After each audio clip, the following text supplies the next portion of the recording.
Nasaktan si Angeli, lalo niyo pang itinago ang mukha sa pagkakayo ko upang ikubli ang paghahabanita ng luha sa mata. Tila naantig naman ang kapatid sa reaksyon niya. Naramdaman lang ni Angeli ang paggagapito sa isang palad niyang nakapatong sa mesa. Ikaw lang inaalala ko, Angeli. Nagkaroon ng suyo sa tinig ni Sam. Mahal kita. Masasaktan ako pag nasaktan ka, and to tell you the truth, masyadong maliit ang chance mong maagaw pa si Daniel kay Bless. Isa yung posibilidad na pinagsisikapan niyang iwaglit sa isip.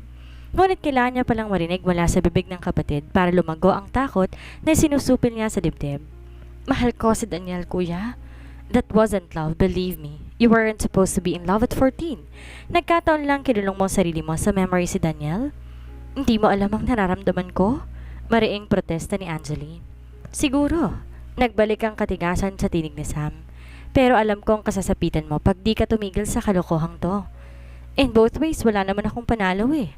Pinahid niyang luhang gumulong na sa pisngi.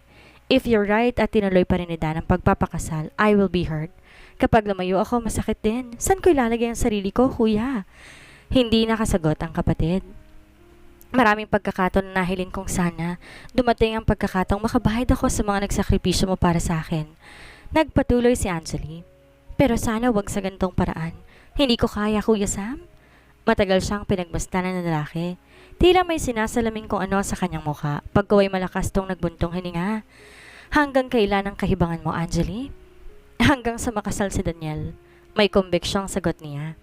Kung makakasal si Daniel hanggang doon lang, kuya. Pangako ko yan sa'yo. At totoo yon sa loob ni Angeli. Ganon niya kamahal si Daniel. Kung pipiliin pa rin ito si Bless sa huli, handa siyang magparaya. Dahil yun lang ang paraan para maibsan ang sakit na siguradong uukupa sa dibdib niya. Kung makikita niyang at least isa sa kanila ni Daniel ang magiging tunay na maligaya. Ewan ko anong gumising kay Angeli ng gabing iyon. Halumigmig ang panahon dahil magkakatapusan na ng Oktubre. Masarap matulog lalo't lately palagi siyang puyat sa pagtatangkang pagsabay ng trabaho at iniukol na panahon kay Daniel. She was desperately trying to get back to sleep nang makaurinig siya ng tinig. Nung una akala niya imahinasyon lang, ngunit tuluyan siyang napabalikwas ng ilang minuto na hindi pa rin yun nawawala. Hanggang makilala niyang may-ari ng boses, sina Sam at Daniel. Nang sumilip siya sa bintana, nakita niyang nagtatalong magkaibigan sa isang sulok ng hardin, kaharap ang isang Johnny Walker na nangangalahati ng laman. Sinikap niyang ulinigin ang sinasabi ng mga to, ngunit dahil may kalayo ng distansya at may kahinaan ng tinig ng mga ito, di niya naman masyadong mawawaan. Tanging ang mga salitang usapan, utol at kasal ang marinaw na nakarating sa pandinig niya. And then she knew siya ang dahilan ng argumento. Nang di siya maidaan ni Sam sa pakiusap, si Daniel ang hinarap ng kapatid. Tuluyan nang di nakatulog si Angeli ng gabing iyon. Sakmal ng takot at kahihiyan ng puso ng dalaga, hanggang saan kaya ang inihayag ni Sam tungkol sa damdamin niya. Di na siya nagtaka ng kinabukasan nang mabaan niyang katukatulong ni Tita Laling si Daniel sa paghahain ng agahan ay kibuin dili siya ng lalaki. But just the same, nasaktan siya. Yan ba ang sinasabing friendship ni Daniel? Sa konting banta, tiyak na binantaan to ni Sam, umaalagwa na. Hanggang sa pagkain, tahimik si Daniel, ganon din si Sam. Pati si Tita Laling apektado ng tensyon. Wala ba tayong lakad ngayon, Dan? Di makatiis na tanong ni Angeli. Nasa munod nang lumabas to sa hardin para magdilig ng halaman. Isang trabaho yung inako na nito tuwing matatapos ang agahan. Hindi niya nakakaya pang panghawakan ng pangamba. Mas mainam nang malaman niya kung saan siya dapat lumugar hanggat maaga. I don't think that is wise, Angeli, sagot ni Daniel. Kinausap ako ng kuya mo kagabi tungkol sa consequences na po pwedeng ibunga ng paglalabas-labas natin. Consequences? Pagmamaang-maangan ng dalaga. Bakit kailangan magkaroon ng consequences? Wala naman tayong ginagawa. In 2 weeks time, darating na si Bless. Paliwanag ni Daniel. A month after, ikakasal na kami. Maliit lang ang Maynila. Naririto ang lahat ng mga kamag-anak at kaibigan niya. Baka may maling berasyon pang makarating, magkasira pa kaming dalawa. Daig pa ni Angeli ang minaso sa dibdib. Lahat ng pag-asa niya'y tila usok na naglaho sa hangin. Malinaw ang kahulugan na sinabi ni Daniel. Pinili nito si Bless kaysa pagkakaibigan nila. Inaasahan niya ng pagdaluhong ng kirot, of course, but she was not prepared sa ganitong intensity. And you said she wasn't going to interfere. Hindi na iwasan ni Angeli ang himig ng panunumbat sa tinig. She won't once she gets to know you, pero for the meantime, mabuti nang nag-iingat. Matagal bago siya nakasagot. Mahirap pagtiwalaan ang tinig niyang mas malamang, sa hindi ay pumiyok. If that's what you want. Nang mahamig ang sarili, saka lamang siya nagsalita na sinanda ng pagtalikod. Papasok muna ako sa loob. May hinihintay akong phone call eh. Ewan ni Angeli kung saan pa kumuha ng lakas sa mga tuhod para maihakbang ang mga paa, samantalang pakiramdam niya tila yari ang mga yon sa jello. Ewan din kung imahinasyon niya lang ang narinig niyang pagtawag ni Daniel sa kanyang pangalan, ngunit hindi na siya lumingon. She'd be damned kung hahayaan niyang makita ng binatang unti-unting pagkatigmak ng mga mata niya sa luha. Samantala, walang kamalay-malay si Angeli sa dalawang kaluluwang nakasaksi sa kabuuan ng eksena mula sa ikalawang palapag ng bahay. Pinahihirapan mo pa ang kapatid mo. Naaawang sabi ni Tita Laling nang mawala sa paningin ang pamangkin. Believe me, Tita, it is for her own good.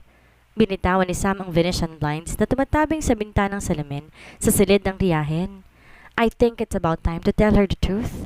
Giit ng matanda. Angeli may be young but I guess she knows her own mind. I don't want to guess. Gusto kong makasiguro. Inakbayan ni Sam ang tiyahin. Anyway, 2 linggo lang naman ang ipaghihintay natin. Afterwards, we will see. Tumaas ang baba nito. My money is on Angeli. Tumawa ang lalaki. Ako man, tita. Ako man. But the fact remains to be seen. Iset mo ako ng date kay Ron. I beg your pardon? Napangat ang tingin ni Donna mula sa ini-edit na artikulo. Sabi ko, gumawa ng paraan para may date ko si Ron, but let's make it a foursome. Isama mo si Ruel. Boyfriend ng kaibigan ang tinutukoy ni Angeli. Hindi magkakailang pagtataka sa mukha ni Donna at hindi ito masisisi ng dalaga. Ang tigas kasi ng pagtanggi niya sa plano ito noon na mag-entertain ng manliligaw kung para man lang i-challenge si Daniel. Ano nakain mo't biglang nagbagong ihip ng hangin? Do or die na ba talaga ang laban mo? Napapailing na tanong nito. The fight is over. Tinanggap ko na ang pagkatalo ko. What the heck are you talking about? Tuluyan itong binitawan ng pulang ballpen na hawak. Kinuwento rito ni Angeli ang pinaka-latest na enkwentro nila ni Daniel. At dahil lang doon, give up ka na? Manghang tanong nito. Angeli naman, saan na napunta yung guts mo? It was a sure lost battle, Donna. Malungkot ng tugon ni Angeli. To avoid me just like that in spite of our friendship? Dahil lang sa chismis na maaaring makarating kay Bless? Wow! He must love that girl so much.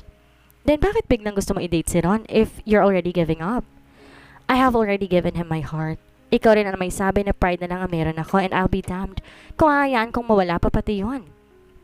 So you will be using the guy to save face? Among other reasons. Dinampot niya ang paperweight sa office desk nito at tinambang sa palad. Naisip ko kasi it's about time para i-open ko na yung sarili ko sa iba.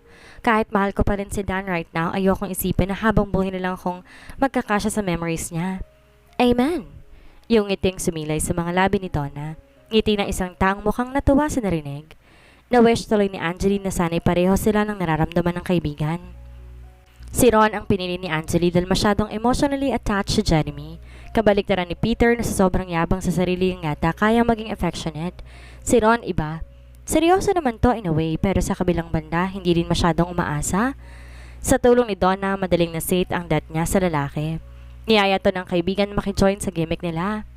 Bantulot si Ron nung una lalo't may first-hand experience na ito sa kasupladahan ni Angeli. Pero nung sabihin ni Donna ni Angeli pang nag-request ng presence nito, kahit may ibang appointment agad siyang nag-cancel. Kaya eto ngayon si Angeli. Naghahabol sa oras para ayusin ang sarili.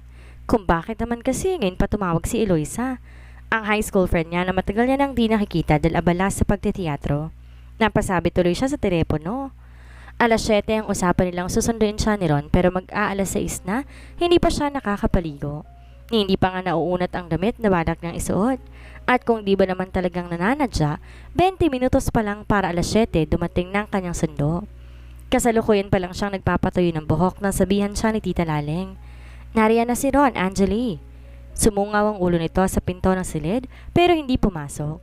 Naku, bakit naman napakaaga? Mainam na yon kesa ikaw ang paghintayan niya. Sagot nito. Gusto kong batang yon, napakagalang kahit mabola. Umangat ang isang sulok ng bibig niya. Akala ko huba si Jeremy ang manok ninyo. Pareho lang kung sinong gusto mo. At muli na nitong hinilang palapat ang pinto.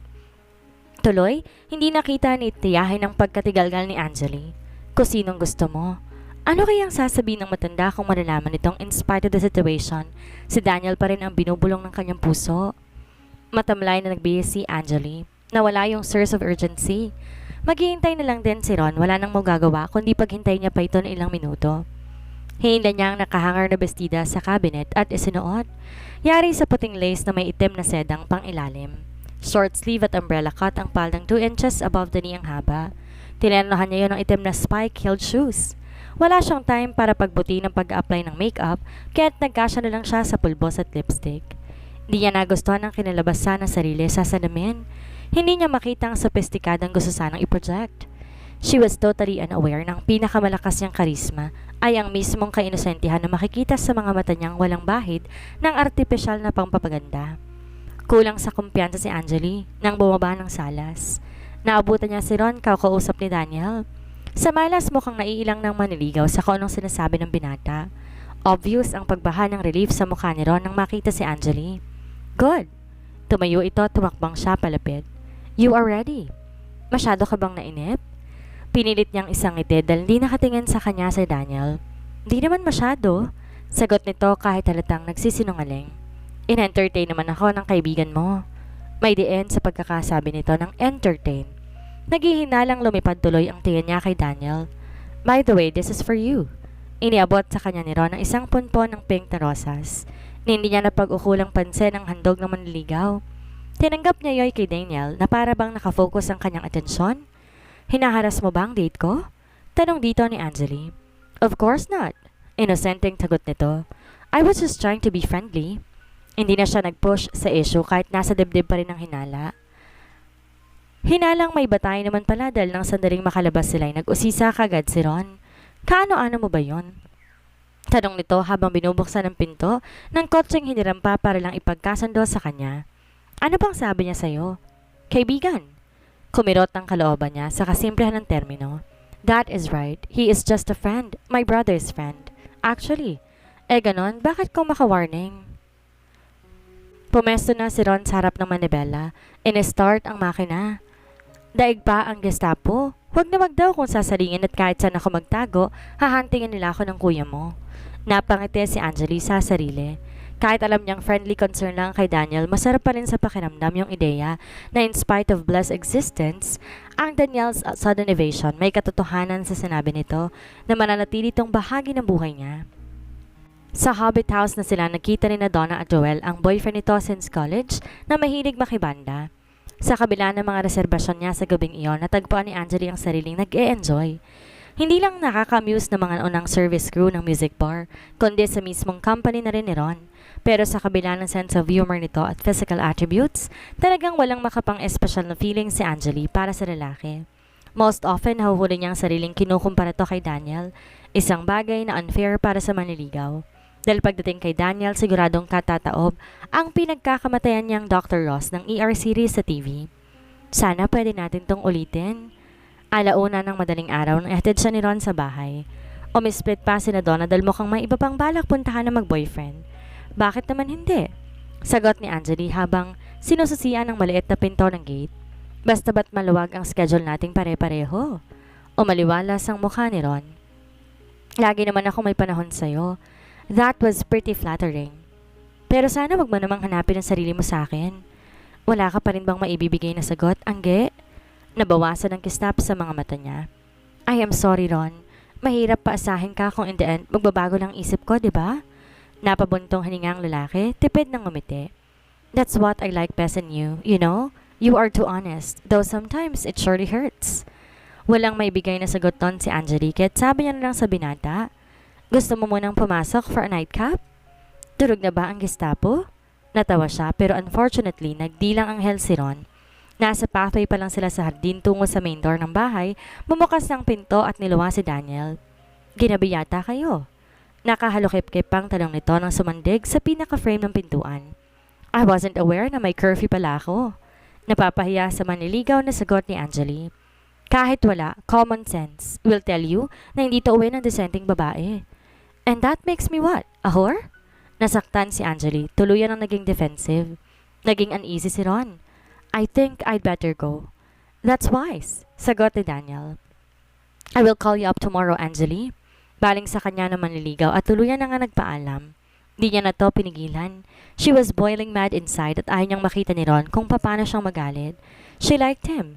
Kung di man bilang boyfriend, kahit bilang kaibigan lang, at ayaw niyang mawala ang respeto nito sa kanya. How dare you rebuke me like a kid?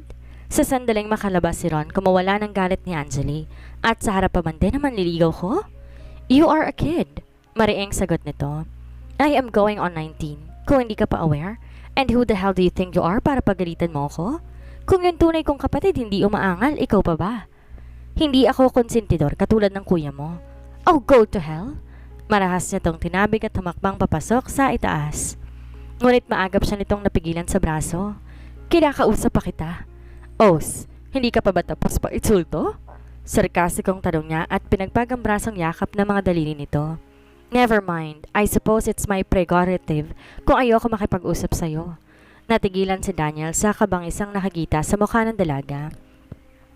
Ewan niya kung bakit sa halip na mag-init ay unti-unti pang naghalo ang iritasyon sa mga mata ng lalaki para mapalitan lang ng isang uri ng ekspresyon na hindi niya kaya ipaliwanag. Saglit na natukso si Angeline na umasa sa posibilidad na baka nga tama si Donna. Baka nga na-challenge si Daniel at ngayon nagsisimula na itong manibugho. Ngunit siya na rin ang umawat sa sarili sa pag-iisip ng mga baka. Tapos na siya sa wistful thinking face. Panahon na para hanapin ang realidad. Gaano man yon kasakit tanggapin. Kapakanan mo lang iniisip ko. Mahinang sambit ng binata. Hiniya mo ako sa harap ng kadate ko? I'm sorry. Hayaan mo hindi na mauulit. Simple words pero sapat na iyon para maibsan ang galit ni Anjali, lalo na't daman niya ang kasinsirohan ni Daniel. O marahil ay mahina lang talaga siya pagdating dito. Hindi niya kayang isustinte ang galit niya na matagal. Ano nangyayari sa iyo, Daniel? Mababa na rin ang tinig na tanong ni Anjali. Kahit tong araw pinagsabihan mo ko pero never mong pinagalitan, lalo na sa harap ng ibang tao. Pero hindi na siya sinagot ni Daniel. Sa halip, tumalikod na to at sinara ang pintong na iwang nakabukas. Mag-a-apologize ako kay Ron if it would make you feel better. Sa halip ay sabi nito, for now, matulog na tayo. As it is, napuyat na ako sa paghihintay sa'yo. Sinabi ko bang maghintay ka? Pero hindi siya na-offend sa narinig. On the contrary, may bahaging nasaring ang pag-aalala nito sa puso niya. Nasaan ba si kuya? Hindi daw makakauwi dahil hindi pa nila tapos ang research sa Cavite.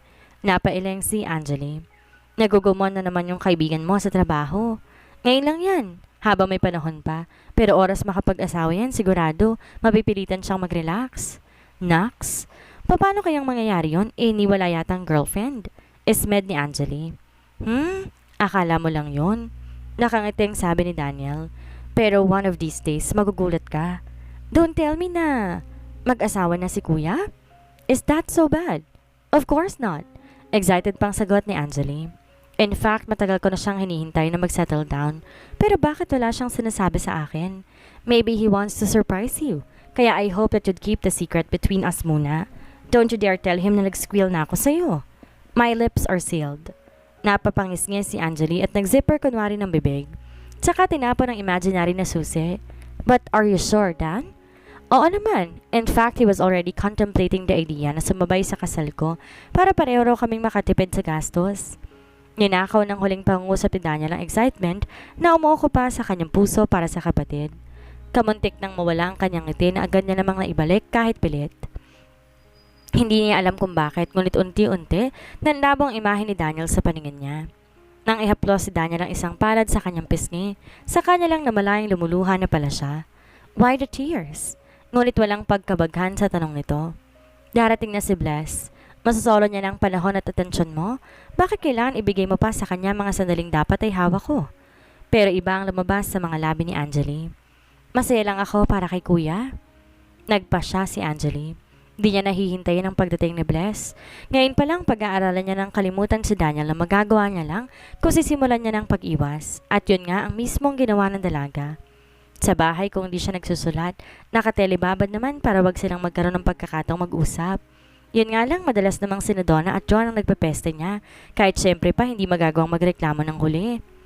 Ibang usapan nga lang si Donna. Anjali naman, wala ka na bang ibang makakausap? Nasa opisina ako, tambak ang isang trabaho, at malapit ng mamaymohan dahil sa pakikipagtelebabad sa'yo. Para ka namang di kaibigan? Naghihinanakit na sabi niya. Alam mo namang kailangan ko ng kausap. Di ba kipag-phone pal ka? Or better yet, tawagan mo si Jeremy. Tiyak naman kahit maghapon magdamag, hindi ka bibitawan nun. Selfish at irrational, alam ni Angeli, pero hindi niya maiwasan ang pagkadama ng iritasyon sa kaibigan. She was about to tell her, so nang mamataan niya ang pagpasok ni Daniel sa salas ng hardin, bitbit nitong asarol na ginamit sa paghahalaman. Ayoko kay Jeremy. May kalakasang sagot niya sa kaibigan. Alam mo namang si Ron ang napipisil ko. Sandaling nawala sa linya si Donna. Am I supposed to believe that? Nagdududang tanong nito. Of course not. Nandyan si Daniel? Bingo. Napabuntong hininga si Donna. Bakit di ka na lang manood ng TV o magbasa ng libro kung talagang ayaw mo siyang makita? Or better yet, pumunta ka rito at tulungan mo ako sa mga paperworks na nakatambak. Total, ikaw may kasalanan ito eh. Samahan mo man lang ako magdusa? That's a good idea. Malawang nang umiti si Angeli nang mula sa sulok ng mga mata. Nakita niyang nakamasid sa kanya si Daniel. I'll be there. Naibaba niya ang telepono at balingan ng lalaki. Huling-huli niyang pagkakakunot ng noon ito. Aalis ka, Angeli? Humihingi ng favor si Donna. Or rather, she's doing me a favor. Si Ron na magsushoot para sa cover nila and she's asking me to assist him. Dapat na yata siyang mag-shift sa fiction writing. Lately, minamaster niya ang paglikha ng kwento out of nothing. Hindi malinyang photography. It can be, if given some motivation. Si Ron? Tumango siya. Seryoso na ba yan? Seryoso siya sa akin. At ikaw sa kanya? I like him but it's too soon to tell. Sandaling nakiraan ang katahimikan.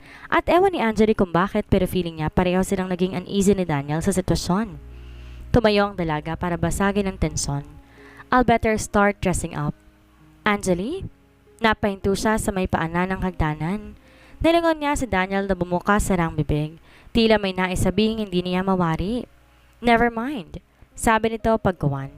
Go ahead at baka maunahan ka ng mga dalagang office mate si Donna sa pag-assist kay Ron. Over my dead body. Tawa ni Angeli. Pero kahit sa sariling niyang tenga, pagak ang dating ng kanyang tinig. Buo ang pamilya ng gabing iyon. Lahat sila nasa salas. Nanonood ng TV si Angeli. Nagaganchilyo si Tita Laleng at naglalaro naman ng Chinese checkers si Daniel at Sam. Tumunog ang telepono. Si Tita Laleng ang sumagot at itong pinakamalapit sa telepono. Angeli? Tawag ng tiyahin pagkatapos ng ilang minutong pakikipagkwentuhan sa kung sinong kausap. Si Ron. Napabalik ko siya. Bakit di niyo agad sinabi? Nakasimangot niyang tanong. Hindi sa anumpaman kundi dahil sa napansin niya si Daniel na sumulyap sa kanya. Ano magagawa ko kung pati ako'y gustong ligawan ng manliligaw mo? Nagkatawanan ang dalawang lalaki sa salas. Pinangatawanan naman ni Angeli ang pakunwaring iritasyon. Nakasimangot pa rin siya ng tanggapin ang telepono sa tiyahin, ngunit matamis naman ang bating sinalubong sa manliligaw. 2 oras siyang nakipagtelebabad, sinadyang makipaghagikikan dahil sa sense niyang nakikiramdam at nakikinig si Daniel. Siguro wishful thinking na naman, but she could not help it. Larot pa na yung sulyap ni Daniel sa wall clock na parang iritado. Si Ron ang unang sumuko dahil pinapatawag daw ito ng ina. Okay naman kay Angeli. Nang maibaba ang auditibo, kontento siyang nagbalik sa harap ng TV, habang pinapahid sa palad ang tengang namawis. Nararamdaman. Pero anumang katuwa ang naramdaman ni Angeli, agad naglaho nang tumayo si Daniel at tunguhin ang telepono. Para siyang hinilang palagapak sa lupa nang marinig ang mga salitang namutawi sa mga labi nito. I'd like to place an overseas call to Miss Bless Samaniego of Los Angeles, California. The number is... Titig na titig si Angeli sa screen kahit walang nakikita. Hilam na sa luha ang kanyang mga mata. Bisperas ng uwi ni Bless. Ngayon lang depressed si Angeli. May isang uri ng desperasyong umaalipin sa kanya. Kung ano-anong eksena at ideyang pumapasok sa isip niya. Kidnapin niya kaya si Daniel? Or better yet, yayain niya kayang maglasing at igiya niya sa kanyang silid pagkatapos. Dinedemonyo siya. Isang bagay yon na tiyak. Dahil kahit ano pa ang gawin ni Angeli, hindi mawala-wala ang salitang pikot sa isip niya. Anong ginagawa mo dyan? Kainit-init na ng araw. Hindi niya namalayan ang pagpasok ng Daniel sa veranda. Binaba ni Angeli ang hawak na pocketbook. Alangan namang natutulog. Huwag kang pilosopo. Hindi yan naramdaman ng init, siguro dahil masyado siyang tutok sa nadaramang takot at kirot kung kaya't iyong ibang senses niya ay tuluyan ng namanhid. Pero dahil may katwiran si Daniel, tumalima rin si Angeli. Nang bumaba sila sa komedor, inabutan nilang naghahain na si Tita Laleng. Nakitulong na rin sila ni Daniel pagkatapos sabay-sabay na dumulog. Kung bakit sa dinami-rami ng paksang pag-uusapan, yung pinakahit pa ni Angeli ang binuksan ng tiyahin. Bukas na nga palang uwi ni Bless. Excited na nga ho ako eh. Tita, natapos mo na ba yung pinaparepair ko sa yung bestida? Pagliliko ni Angeli. Hindi ba't kagabi ko pa ibinigay yun sa'yo? Sinukat mo pa nga, kamo. Sorry, nawala sa loob ko. Pinako niyang pansin sa steak na pinanggigigilang hiwain. Di niya tuloy napansin ang pagpapalitang tingin ng dalawang kaharap at ang marahan, disimuladong pag-iling ni Daniel. Tumakbo ang usapan sa kung ano-anong paksa hanggang tuluyang gumaang ulit sa mood ang pagitan nila habang kumakain. May lakad ka ba mamaya? Di umano'y tanong ng lalaki. Nag-angat ng tingin si Angeli. Sa Philippine Image, araw ng submission ko ngayon. Pwedeng sumama? Bakit? Wala lang. Gusto kong mamasyal dahil parang kupad-kupad ng oras. Gustong-gusto ko nang dumating ang bukas. Sumakit ang loob ni Angeli. Bumuka ang labi niya para sana maghindi nang biglang magbagong isip niya. Why not? Kahit sa huling pagkakataon bago tutuloy i-claim ni Bless ay magkasama man lamang sila. Sige, but you should be ready at 1 o'clock or else iiwan kita. Pagkagaling sa publikasyon, nagayang manood ng sine si Daniel. Mula kasi nang dumating to sa Pilipinas, hindi pa to nakakapanood ng pelikulang Pinoy. Sigurado ka bang mapagkakatiwalaan kita? Biro pa nito kay Angeli. Maybe, ganting biro niya. But if you really want to be sure, itali mo ako sa silya pag upo natin. Bagong pelikula ni Robin Padilla ang napili nilang panoorin. Romance action. Pero wala sa malaking screen ang pansin ni Angeli, kundi nasa mga balikat at braso nilang nagkakabungguan. Higit sa kapilian sa isip ng dalaga na nagpapasok sa kalagitnaan ng palabas, natutukso siyang magtulog-tulugan at patay mali siyang humilig kay Daniel pero hindi niya ginawa. Sa halip niyakap niya ang sarili para mapigilan ang kapangahasan. Giniginaw ka? Tanong ng binata. Medyo, amin ni Angeli. Kung ba't naman kasi ang lamig-lamig na panahon naka-sleeveless ka pa, magsusuot lang ng sexy kapag crush mo yung kadate mo. Paano kung di lang crush kundi mahal pa? Talong niya sa isip. Kiniskis niya ulit ang palad na nanlalamig sa braso para hawakan niyo ng init. Alanganin siyang tinignan ni Daniel. Alika na nga. Pasandal siyang hinila ng lalaki sa kalahati ng dibdib to at kinulong sa mga bisig. Kahit batid niyang sakripisyo yan sa bahagi ni Daniel, maligay na rin si Angeli. Kung sakaling ang matutuloy ang kasal nito kay Bless, at least, may ilang masasayang sandali pa rin siyang babalikan. Ngunit samantalang nagtatawanan ng mga katabi nila sa comedy scene, hindi napigil ni Angeli ang higping tumakas sa lalamunan. Siyempre, hindi bingi si Daniel. Narinig at naramdaman niyo na binata. Bakit?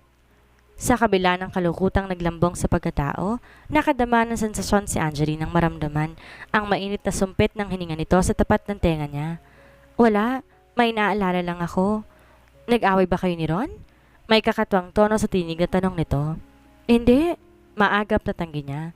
Bakit kami mag-aaway? Ang bait-bait ng tao. Hindi na kumibo si Daniel at ewan ni Angeli, kundi daya niya lang ang sarili pero parang humigpit ng mga bisig ni Daniel na nakayakap sa kanya. At muli pinaalala ng mga demonito sa paligid ang ideyang kanina pa naglalaro sa isip niya. Hanggang katapusan ng pelikula, walang nasa isip si Angeli kung hindi ang tanong na, kaya ko bang gawin yon? Pwede niyang gawin at sa palagay niya hindi naman siya mabibigo. Maganda siya at mahubog ang katawan at si Daniel mag-iisang buwan na rin nakungulila sa malayong kasintahan. Liban na lang kung sakdal langit ang pag-ibig nito kay Bless, posible mahabang defenses ito sa pangangailangan ng laman. Pero makakaya bang tanggapin niya na mapunta man sa kanya si Daniel? Di pa niya makukuha ang puso nito? Hindi niya kaya. Mahal niya si Daniel, oo, pero higit sa lahat, kailangan niya lang mahalin ang sarili. Gabi, araw ng uwi ni Bless. Sabi ni Donald, loka-loka siya kasi ginusto niya pang sumama sa pagsundo dito sa airport kaysa sumama dito maglakwat siya. Masokista ka ba? Sa halip iiwas mong sarili mo eh. Kapag iniwas kong sarili ko, tumakas na ako lalo sa problema. Naroon pa rin. Gusto kong harapin to, Don. Siguro masasaktan ako but I'm hoping na darating doon sa point na may immune na ako sa pain. Ewan ko sa'yo. Basta alam ko may pagkaloka-loka ka talaga kapag tinamaan yung pag-ibig na yan. Ngayon nga, eto si Angeli sa kusina. Punong abala sa paghanda ng pagkain maihahain kay Bless dahil sa bahay muna nila tutuloy pagkagaling sa airport. Angeli, hindi pa ba tapos yan? Untag ni Sam na nagbobotones na sa polo shirt nito. Baka mauna pang lumapag ang eroplano ni Bless. kesa pagpunta natin doon. Malapit na, tugon niya. Ilalagay ko na lang tong mga gulay sa sopas. Pagkatapos ng 10 minuto pa, pinanayta na ng Angeli ang kalan. Nakabihis na siya at kahit pumasok na lang siya sa banyo, humarap sa salaming naroon para i-retouch ang make-up. Kahit walang katuturan, gusto niya pa rin maging maganda ang paghaharap nila ni Bless. Nang lumabas si Angeli sa sala, siya namang pagbaba ni Daniel mula sa silid nito. Natigilan to pagkakita sa kanya at napansin ni Angeli ang tensyong nasa balikat nito na marahil dala ng sobrang excitement. Nagtuloy-tuloy sa pagbaba si Daniel. Si Sam? Tanong nito. Nasa garahe na, pinapainit yung singsing na naroon. Makina ng kotse. Aalis na ba tayo? Saka nito tinaas ang kalawang kamay sa harap niya. Maganda ba? Yan ang ibibigay ko sa bride-to-be eh. Maganda. Sandali, i-check ko lang yung kalan sa kusina. Hindi siya ulyanin. Alam niya patay na ang stove, kaya lang kailangan niyang tumakas at saglit na kumuble para mabigyan ng panahon na payapain ang daluyong na nag-aalimpuyo sa dibdib. This is the day. Pagkatapos ito, pagdating ni Bless, isusuko niya na ng lubos si Daniel. Siguro magbabakasyon muna siya sa mga kamag-anak nila ni Sam sa probinsya para magpagaling ng sugat sa puso o siguro sasagutin niya na rin si Ron kahit di niya mahal para matulungan siyang lumimot. Pero habang wala pa si Bless, hindi yata makakapayag si Angeling isuko niya si Daniel nang ganon-ganon na lamang. Namumutla pa rin siyang lumabas ng salas. Nanginginig ang tuhod, nagpapang-abot-ubok ng purso. Pero for Pete's sake, kailangan ng lakasan ng loob. Nakatayo si Daniel sa gilid ng bintana at nakatamay. Sa malayo, tila nag-iisip. Nakapamulsa pa sa bulsa ng pantalon ang magkabilang kamay nito. Daniel, alanganing lapit ni Angeli. Bumaling to sa kanya at nagtatanong ang mga mata. Di niya binigyan ng pagkakataong mag-isip ang sarili. Niyapos niya ang isang bisig ng batok ito at kinintila ng malalim na halik sa mga labi. Sa kalakad-takbong lumabas si Angeli tungo sa garahe para di nito makita ang pag-uulap ng kanyang mata. Wala silang kibuan ni Daniel habang bumabiyahe, pero naramdaman ni Angeli ang pandalas na tingin nito sa kanya sa rearview mirror. Kung pagdating sa arrival area, hindi humihiwalay si Angeli sa anino ng kapatid. Kapag tinangka ni Daniel na tabihan siya sa kinatatayuan o kinaupuan, agad siyang lumilipat sa kabilang paling ni Sam para itong mapagitna sa kanila. Hanggang dumating si Bless. Hindi niya kilala ang babae. Hindi niya nakita ang picture nito, pero base sa masiglang bihis ng mukha at pandalas na kaway sa direksyon nila, naiiyak niyang idon kay yun nga si Bless, at lalo siyang nakasiguro ng patakbong sumalubong dito si Daniel. Kahit nangangamba siyang baka magyakap at maghalikan ng dalawa sa harap ng publiko, di inalis ni Angeli ang tingin. Humigpit lang ang kapit niya sa braso ni Sam na tila nahigat din ang hininga sa nakitang kagandahan ng balikbayang dalaga. Humalik nga si Daniel pero sa pisngi lang. Yumakap ngunit magaan. Kinuha ang daladalahan ni Bless na nakatingin pa rin sa direksyon nila ni Sam. At sa pagkagulat ni Angeli, nagtatakbong palapit sa kanila si Bless. Humalik ng mariin sa kuya niya. Di siya nakahuma at nang mabawi ang katinoan, sumibol ang pagdududa. Naniningkit ang mata niyang binilingan si Daniel na nakatawa pang lumapit at agad na umakbay sa kanya. Angel, sabi ng binata, I'd like you to meet baby. Now that the charade is over, will you marry me? Si Bless, napag-alaman ni Angeli, baby na dating girlfriend ni Sam. Diborsyada na to ngayon sa bayang napangasawa at walang anak. Nang magpunta si Daniel sa Los Angeles, madalas nakikipagkita si Bless sa binata kung para man lang makibalita tungkol kay Sam. Nang matansyang walang pagbabago sa damdamin ng babae sa kaibigan, tinawagan ni Daniel si Sam para ipaalam dito ang sitwasyon ni Bless. Sa madaling salita, sa pamamagitan ng sulatan at tulong ni Daniel, nagkabalikan ng dating magkasintahan. Pero bakit sinabi ni Kuya Sam na ikaw ang fiancé ni Bless? Dahil nag-aalala ang kuya mo na baka na-o-obsess ka lang sa sinabi ko nung bago ko umalis, almost 5 years ago? Sabi niya kasi hindi ka raw nag-entertain man lang naman niligaw dahil sa akin. Hindi ka nagkaroon ng chance na makakilala ng ibang mamahalin. Kaya gusto ng kuya mong palayain ka muna for a while para masigurado mong feelings mo. Yun ang usapan namin, kaya kahit nung nasa States pa ako, hindi mo na ako kumontak sa'yo. Pero pinagalitan ako ni kuya nang sumasama ko sa iyong lumabas. Sa akin naiinis si Sam kasi hindi ako tumupad sa usapang hihintayin ko muna ang pagbabalik ni Bless bago kita ligawan. That was the night I saw you arguing. You saw us? Nagulat si Daniel. Pero hindi ko mawawaan. Nasa garden kayo and I was in my room. Sam was insisting na pabayaan mo na kitang mag-enjoy sa company ng iba. Kung totoo raw pagmamahal mo sa akin, lilitaw at lilitaw pa rin yon, may bless man o wala. Lumitaw ba? Hindi ko masyado nakita. Nakangiti itong umiling. Pero naisip ko rin ang posibilidad na baka binubulag ako ng selos ko kay Ron. Nagselos ka? How can I help it? Noon pang iwan kita may feelings na ako para sa'yo, Angeli. Nalalo lang siguro nang mapalayo ako sa iyo at sa car na lang kita nakakausap. Pero napakabata mo pa noon. Yan ang hirap sa inyong matatanda. Tinatawanan niyong kapasidad dumama ng mga nakababata. Pinindot niya ang ilong niya. Sinong matanda? Ikaw, kayo ni Kuya Sam. Nangiinis pang sagot niya. Wala ka bang feelings kay Bless? I love her as a friend, that's all. Pero bakit mas excited ka pa kay Kuya sa pagdating niya? Dahil gusto ko nang malaman mong totoo. Hirap na ako, lalo na pagkatapos ko matikman yung lips mo kanina. Panunodyo pa nito. Nawala si Angeli sa alaala ng kapangasan. Yun nga pwede ka namang mag-explain. You did not give me a chance, remember? Naalala niya. Tinakasan niya si Daniel. Iniwasan. Ang laki-laki niyang tunga. Ikaw, wala kang feelings kay Ron? Balik tanong ni Daniel. Walang-wala. Sabi ko naman sa nung araw, di ba? Hindi na magbabagong isip ko, Daniel. Which means, ako ba ang unang dapat magsabi? Give me the honor to do that. Tinaas ng isang kamay ni Daniel ang mukha niya at tuwid siyang tinitigan sa mga mata. I love you so much, Angeli. Mahal na mahal din kita. Nanlalabo na naman ang mga mata niya. At naisip ni Angeli, napakaiyakan niyang talaga. Malungkot, matawa, umiiyak siya. Always. Nang haplosin ni Daniel ang landasan ng luha sa pisngi ni Angeli, kinilala ng dalaga na hindi naman totoong nasayang yung kulang 5 taon. Tinulungan sila ng mag-grow, makilala ng higit ang sarili-sarili at magkaroon ng katiyakang walang nagbago. Pwede ba tayong sumabay sa kasal ni Bless at Sam? Pagkuway tanong ni Daniel. But I'm only 19. Kailangan ko pang consent ni Kuya? Walang problema. Matagal ko nang hiningi ang blessings niya para sa atin. Napamulagat si Angeli. Ganon ka kasigurado? Na mahal kita? Oo. At sa feelings ko. Mas pinili kong umasa kahit medyo discourage ako ni Sam. I was right all along. Naghintay ka, Angeli. Mahal niya si Daniel, oo, pero pakiramdam ng dalaga, mas minahal niya ito ng mga sandaling iyon. Nang bumaba ang mga labi ni Daniel sa mga labi niya, napapikit si Angeli sa antisipasyon. Daniel! Ginulantang sila ng tingin ni Sam. Nang lingonin nila ito, naka-frame to sa pinto ng komedor at kaakbay si Bless na mukhang kinikilig sa eksena nila. Hanggang dyan ka lang muna, pare ko. Wika ni Daniel at pinagpatuloy ang paghalik ng dalaga.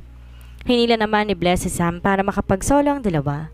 Makalipas ang ilang araw, buwan, nagkaroon muli na isa pang malaking kasalan. Di pumayag si Sam na magsabay sila ng kasal ng kapatid. Gusto niyang makitang ikasal at siyang maghahatid sa altar sa nag-iisa niyang kapatid na babae sa lalaking pinakamamahal nito. Dito na po nagtatapos ang kwentong pag-ibig ni Daniel at Angeli. Sana po kinapulutan ninyo ng aral at inspirasyon.